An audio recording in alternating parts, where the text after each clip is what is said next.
All right. Well, hey, you guys. It is Monday, July 28th. It is the last Monday of the month. Can you believe it?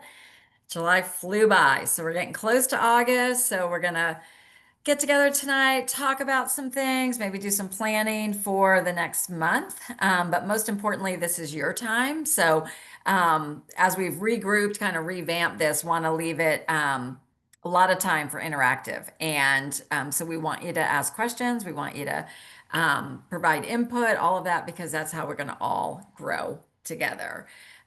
Meg, you got anything to say tonight?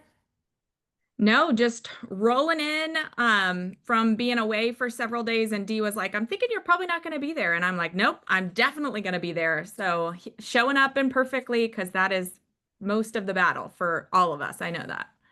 Yeah, that's great. That's great. And kudos to all you guys for making time, being on here. That is half the battle. It's why it's one of the edge activities. We know as clients, we know as coaches, when we're connected, that's when, we get out of our own thought patterns, our own loops, the old stories we tell ourselves. We're going to talk about that a little bit. And how we're able to keep taking that one step in front of the others. So, we always like to kind of start out with tell me something good. So, if you've had something happen this week, some feedback from a client, something brave you did, we would love to hear from you. Well, I can share something, Dee. Okay, awesome. Um, it's good to see everybody, by the way. Haven't seen some of you in quite a while, so it's really good to be back in the room with all you. Um, so because it's been a hot minute or so since I've really posted anything personal about my journey, I really just decided to do a pretty vulnerable post and to share where I'm at, how I got there. It really isn't, about the program. The program is great. The program works, but I wasn't working the program, right? I stopped doing all the things that I used to do. And then some other health issues and some medication, I did put on a few pounds. So now I'm trying to get those back off. And so anyway, as a result of that, I was really quite struck with the response that I got on my page. I had three people reach out to me who don't know anything about the program and just said they could relate, but they wanted to talk to me. So I did three HAs as a result of that. And then another couple, everybody was relating to, uh, the fact that they had been successful, but now we've got a few pounds up and what are we going to do kind of thing. So another couple of mine, he still orders like bars every once in a while, but I just got off the phone with them literally a half an hour or maybe an hour ago now, and they're both coming back on program, both want to do it together as a couple again. Um, so that was really exciting, but we had a really great talk about what's going to be different, this time and uh, things like that. Um, and I'm just learning for myself that just going in with a really caring heart and not about the outcomes, it's not about whether or not they order. It's really about making those connections again with people and coming from a very, genuine and sincere place about caring for them and their health. And I'm really loving that space right now. So That took a lot of courage, Michelle. So thank you for sharing it. And I don't know, it's just like on my heart to ask this question because I don't think you're the first person who's gained weight back, right? Or a I'm coach sure I'm not. Yeah. who's gained weight back, right? And we kind of got into this cycle with the business and sometimes the emotions, et cetera. They always say what comes first, the chicken or the egg. So I know that you kind of pulled away from the business. Was it because you had put on some weight too, or Mhm. like what led to the pull away? And then tell us about what was speaking to you to come back on program and to coaching.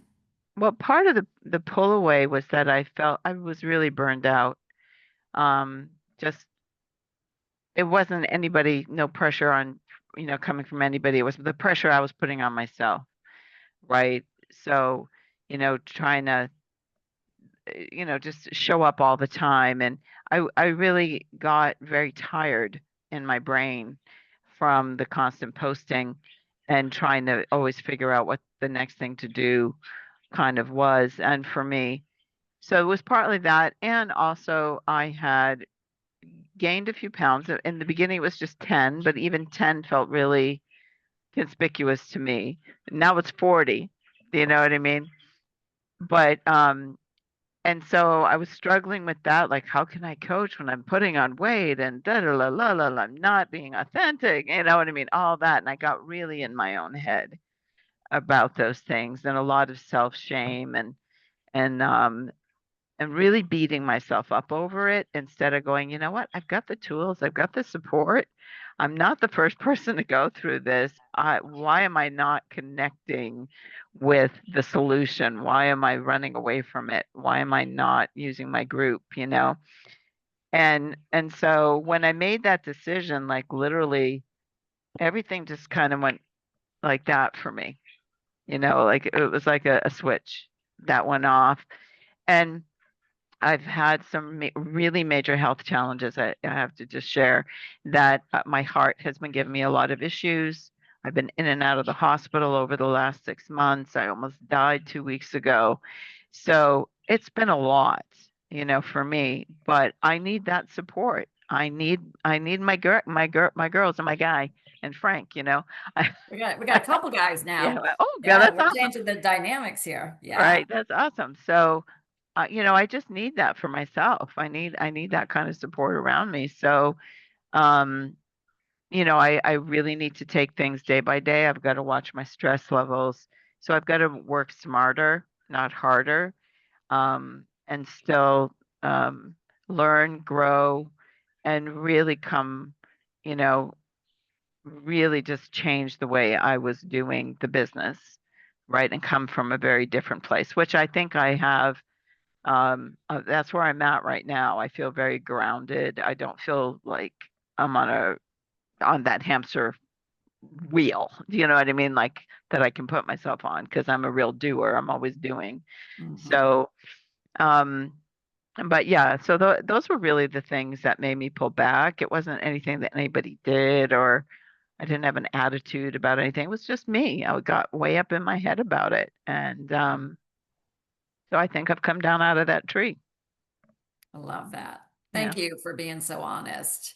Um, and I think, you use that phrase you said with your client. Well, one, I think this puts you in a perfectly positioned to help maybe clients who have derailed, Yeah. right? Like clients who've derailed, then that shame comes on, the stories we tell ourselves and all the things, other coaches on your team, etc.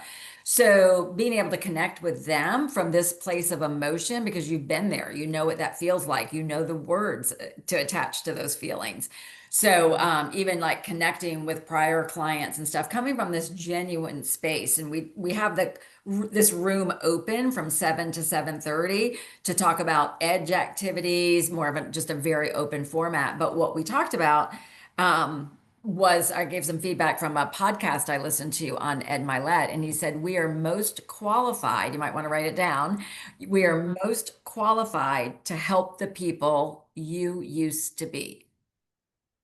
So we are most qualified to help the people that you used to be. And it's not as simple as like, hey, I used to weigh 40 pounds. Now I lost more and I lost that 40 pounds and whatever, like the emotions attached to it, all the layers that go with when you're overweight and hiding or working ridiculous hours, whatever the things were before, like that's who we speak to. And as you're, the stories that we tell ourselves, if you catch yourself going back into these thoughts or these loops when you get yourself in a negative pattern, is to stop. The first step is to stop and like just really identify it, and then ask yourself the question, is this putting me in a productive state? So like you said, Michelle, when you got into the loop about what's wrong with me, I've got the tools, like why aren't I using them, whatever, like we're just into a loop, right? And he gave this was Ed Milet gave the suggestion to say, okay, like what matters is what you do next, right? Like who is the person I want to be, And the most way, your next step is what determines your trajectory. And I thought that was powerful. Your next, so it doesn't matter what happened, really, it's your next step determines your trajectory. And then Ed Milet had also suggested, and I thought this was pretty cool. I love this. And we know about this because we have a leadership principle that says lead from the future, act in the now. But he said, when you're finding yourself kind of in these unproductive loops of thought patterns, thinking maybe you should be somewhere you're not, or maybe it used to be this way in the past and it's no longer that way, all of that is taking you away from presence. And we have to remember that we are exactly where we need to be right now. So like Michelle, you're where you need to be. And right now your challenge is and growth opportunity is to how do you rebuild this business in a healthier way? Right. Right? Yeah. Yours, mine too. I've learned a lot over this past few years about what was unhealthy and what it can look like. And it can be both, right? You can Right. grow and Yeah. do it in a healthy way. But he talked about a future focused journal and what kind of person do you want to be? And then write to that person like you're actually rooting for them, right? Like you actually believe in them, right? And what would they be doing? What are they doing? So very much lead from the future, act in the now. So, so thank you for sharing. Does anybody else have any connect to that story or have anything you would like to share?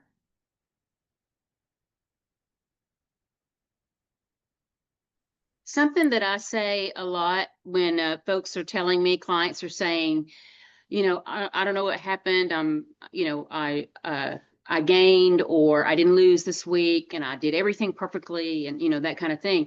Because we do feel that we are, but we know this plan where something was awry or we would have lost, right? That's for us or a client. And so I just tell them, okay, well, let's do a systems check because we had the system. So I use that term and I pulled that term from Frank and Shauna because they tell me, they advised me on that early on. And okay, let's do a systems check. Okay. And so then we just kind of go through each little piece about what's happening and inevitably something will pop up. But we don't ask general questions. It's very specific kind of things or tell me about XYZ, whatever it is, tell me about your lean greens, tell me about your, or how much of that were you weighing out? Oh, and how many of those, just kind of because we don't want to assume they know because people forget, especially if they stopped doing certain things, they might forget. Yeah, so true, Kelly. Thank you for that. Okay, I want to show you a couple things that are coming up and then something else related to social media posting and ways to improve your visibility, which is so much of what the EDGE activities are related to, but why it all works together. So bear with me one second while I just pull this up.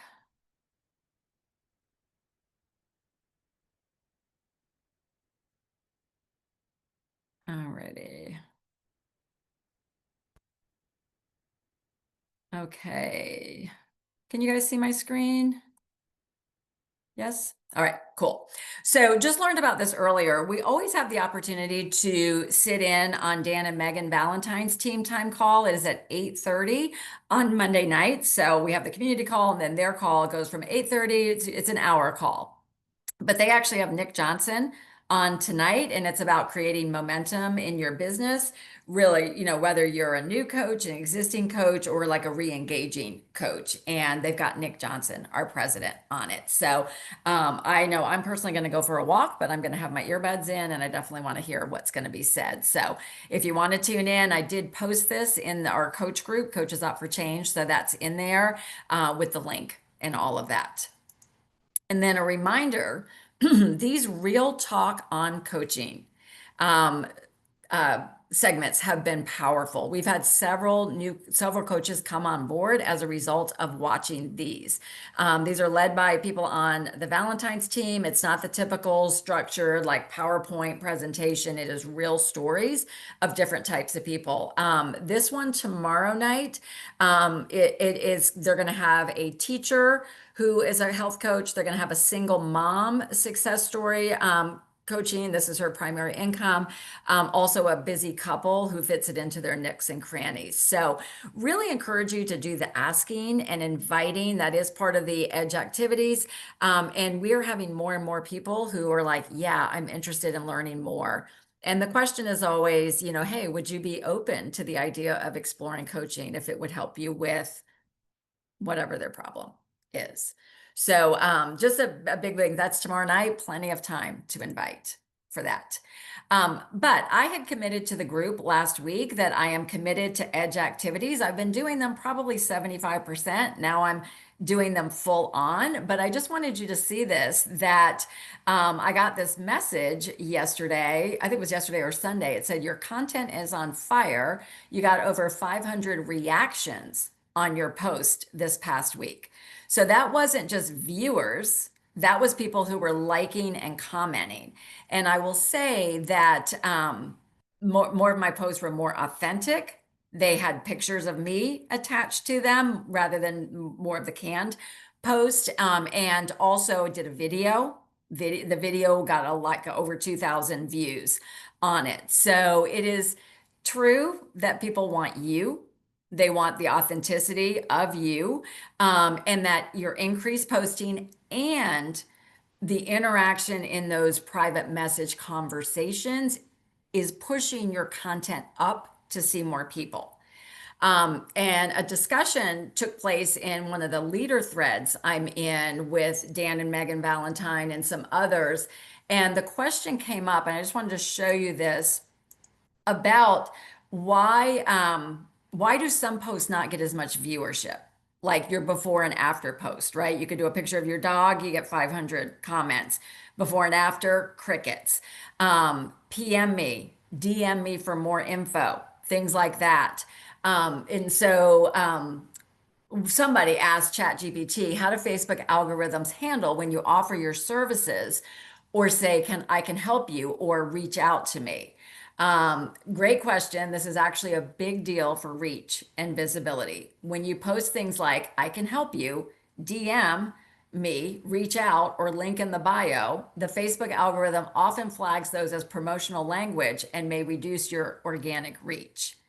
So they give some tips here in a minute about other things to do, but that might do some explaining if you're not getting feedback to some of that. So direct salesy or engagement bait language, we definitely want to avoid it, and their algorithms are designed to detect it. So I've even noticed some people now are, even if like they're doing ChatGPT and like 4 things to increase your protein, but they're actually putting it in the comments rather than the post, because they're, you know, the algorithms are reading it as AI info out there. Yeah, so Facebook wants meaningful, authentic interaction, not obvious business solicitations. Posts that feel like an ad, even if you're not selling anything, can get suppressed. So it will downrank posts that include message me, click here, link in the bio, I can help. That's going to get squished down and it's not going to reach as much as your audience. What to do instead? And this is exactly what we talk about, right? When we talk about doing your post. Use conversational, curiosity-driven, and storytelling post. Offer value without the pitch. Ask questions. Share your journey or a client win. And honestly, your journey, like Michelle shared, your journey, even if you're 10 years into this or 14 years into this, matters. And that's the kind of stuff to be sharing. And then I love this. It said, end with an indirect call to action. Let me know if this hits home. I'm having some powerful conversations with people right now about this. Wild how many of us need this shift. Or some of you are gonna run with this, and I'm here for it. And it says, if you do want to invite engagement, use the comments instead of the main post, like check the comments. So definitely just a few tips. This is not going to be a huge needle driver. You know what I mean? The needle driver is your consistent post, making the conversations with people, increasing your audience. But the quality of it that you're putting out there it makes a big difference. So I thought that was powerful. It meant I got something out of that. So would love to see Did I not have my screen up for that? Did you guys see it? No. After all of that, let me put it back real quick. Hang on. I forgot that I stopped sharing. Let me go back.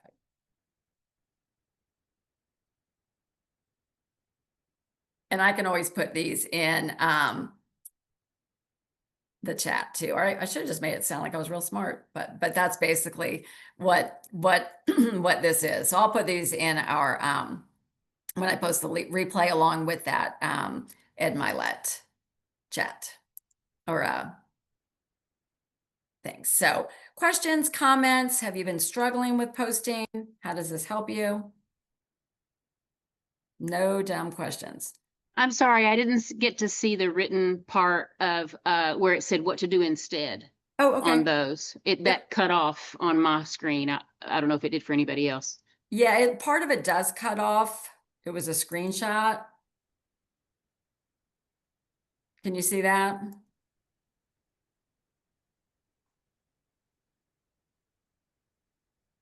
Yeah, I You can see it. Okay, so just screenshot that. I really like how it says to put part of it down in the comments. That I would have never thought to do that, but it makes so much sense. Yeah.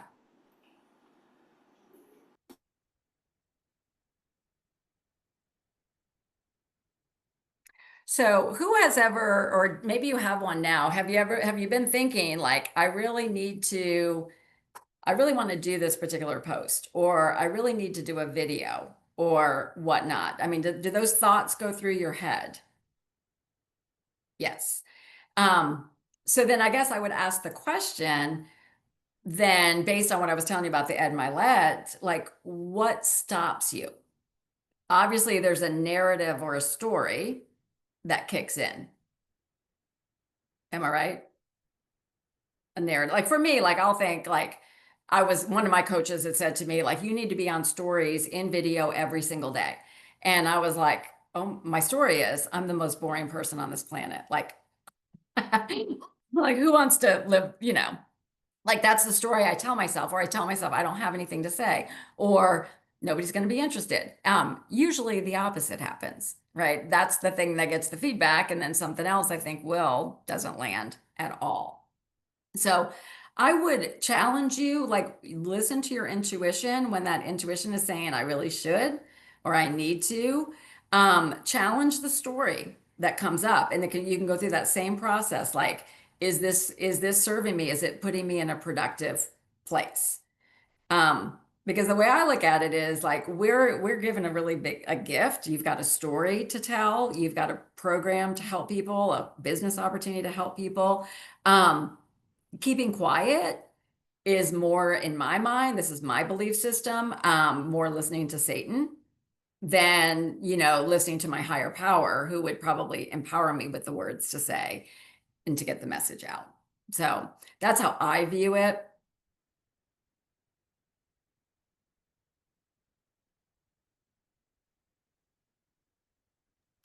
All right. Yeah, I definitely feel that even just this week, hesitating to go live or do a short video, or just again getting caught up in my own head about those things. I mean, even though the switch has gone off, I'm still not perfect, and I still have to work myself through the stories that I'm telling myself, right? So, and then for me, being a slight perfectionist, oh, I don't have my makeup on. I don't do, you know what I mean? I'm just not ready. I don't have, well, the lighting and this and that or whatever. You know what I mean? Like, how am I going to make this happen today? Instead of just going with the moment and whatever's on my heart, talk about that, right? The rest doesn't really matter. It's what's Yeah. coming from my heart. So, yeah. Yeah, I can so relate to that. But you know what, the rawness, the no makeup. And I find like a lot of influencers now are doing it without makeup, yeah, I've seen people telling something from their bed, like just like, hey, like before I go to sleep, I wanted to share this. And I'm sitting there watching it, like like it doesn't bother me, or I'll just say, oh, she doesn't have her eye makeup on or whatever. Like, so what? Um, But yeah, that's how people connect. Because if they think, oh, well, you only show up when you're perfect and pretty, then it's not relatable. Because most people are home in their sweatpants and their hair in a messy bun. Hey Dee, may Yeah. I share something real quick? Please, yeah. Hi. So it's funny, now that I'm on social media more, which is like the bane of my existence, but I'm leaning into it, right? Um, I came across this page that's called, and this woman does this funny thing. It's like the We Do Not Care Club. We Do Not Care Club. And it's like for women who are going through perimenopause and menopause and beyond. And basically she just goes through a list of stuff she doesn't care about on a given day. And it's making me think of what we're talking about, right? Like, I don't have my makeup. I don't care. I do not care. I do not care that I don't have my makeup on. My hair is a hot mess express. Who cares? At the end of the day, who cares? Yeah. Because quite honestly, this woman doing it this way with like 3 pairs of glasses on and like her notebook with her highlighter has like over 1 million people like Mhm. watching her Yeah. talk about all the things that she like no longer cares about at this stage of life. So it definitely gave me pause and like some food for thought, with regard to like, why do we care? I care. I get it. Like I'm in that club, but like, why do we care so much? Yeah. Anyway, do not care club. I love that. The Do Not Care Club. Perfect. Perfect. Well, Meg, do you want to share a little bit? We were talking about kind of we're going to go strong till the 31st of the month, but we've got August 1st and we've got back to school and all of that around the corner. Yeah. Yeah. I was telling Dee, we are back to school a week from today here where I live, which is wild. It feels like the summer has gone by. But now that we are thinking about going back to school, it's a great time, I think, for clients. We know it's a great time for clients to jump back in and reset their habits. It's also a great time for us to jump back in and reset some of our habits while the summer has been crazy. And we know if we're not intentional about those things, they won't happen, right? We will always have a reason not to do them. So would just encourage all of us to think about, okay, as we start the month of August, that's going to be here in just a couple of days. How can we start with intention? What are some things that we want to accomplish? And think about that for you and your business, but also think about that with your clients. And this might be a great time for them to, jump back on board and reset their habits, because this is the time everybody's kind of thinking about that. So true. So true. Really would encourage you to pay attention to your inactives right now. I'm actually seeing more inactives coming back on than new clients. And I'm seeing that in the org as well. And I think it's because, they know it works. And they might have drifted, they might have gone and tried something else, but they know it works. And I mean, I've had like 3 come back this month. And one was somebody from like 2019. Like I honestly would not have expected her to, but she's stuck. And she's like, I can't argue with it. It works. And she goes, I'm resisting the structure, but I want to lose the weight more. So keep that connection.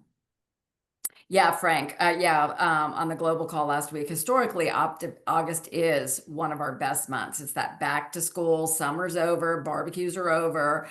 I need to get myself in order. So that could also be a lot of your post for even attracting new clients as well. Could be along those lines as well. And I think at 2D, it speaks so much to perspective, because I was talking to, I think it was Carolyn Twitchell a couple of weeks ago, and she's like, summer's the easiest time to get healthy because, there's all these healthy things. We're grilling out, you're in your bathing suit all the time, all the things. So, and I know we all have those clients that are like, what? Summer isn't the easiest time, but we know every season has things about it that make it easier, right? And things about it that take more intention. It's all about the perspective. It's all about what we are looking for. And I needed to be reminded of that because it is true. It is what we expect it to be. I'm so glad you said that because I just heard that the other day in another context, but it was like whatever you're thinking, like you think about, you bring about. So again, questioning those stories, we're telling ourselves, what are we saying, right? If we're saying, whatever it is, you either get to change the story or approach it with a different perspective. So All right. Well, I think that is a good place for us to end. We do have the community call at 8. And then if you're like me, I am going to hop on the Valentine call at 8:30, totally your discretion. But yeah, just encourage you to finish strong. Those edge activities, it works. So doing it, document it in the app. And if you want to join our accountability group, we would welcome you into that. So, all right, you guys, have a great night.